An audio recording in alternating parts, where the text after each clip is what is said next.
Lebad küpsena suhkrurannal ja pruunistud karamelli värvi. Ja mina sind sisse suhkrutan ja säilitan ja talvel haukan sust, nii et moosivesi pritsib. Pärast kleipuvate kätega nopin juustest suviseid suhkruteri. Nõnda kirjutasin 16-aastaselt oma tollasest südamesõbrannast. Igast eluperioodist meenub mulle üks selline sõbranna, keda imetlesin.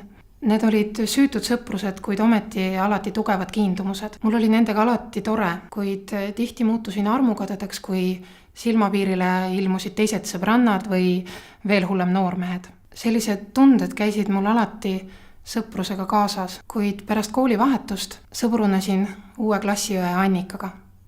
Uusaasta peol liialdas Annika alkoholiga ja käis palju jalu lumehangedes. Klassivenna hoolitsev ema üritas tuppa toodud nuuksuvale tüdrukule villaseid sokke jalga tõmmata. Teistele tegi see hästi palju nalja, aga minul oli temast ütlemata kahju.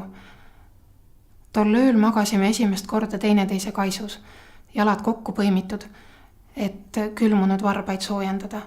Me magasime tihti mu vanaema juures, see oli meie peidupaik.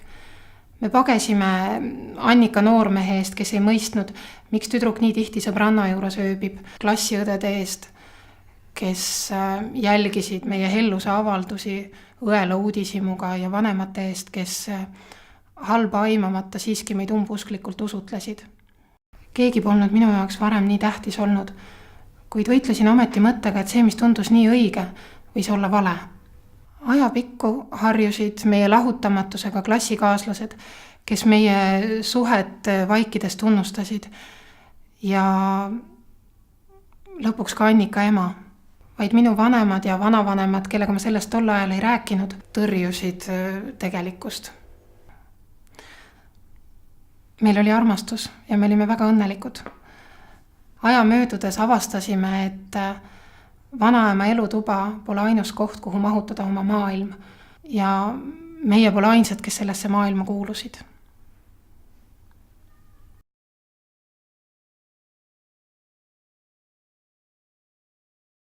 Me kõik tahame head haridust, huvitavat tööd, armastavat pere, toetavaid sõpru, romantikat, ilusat kodu.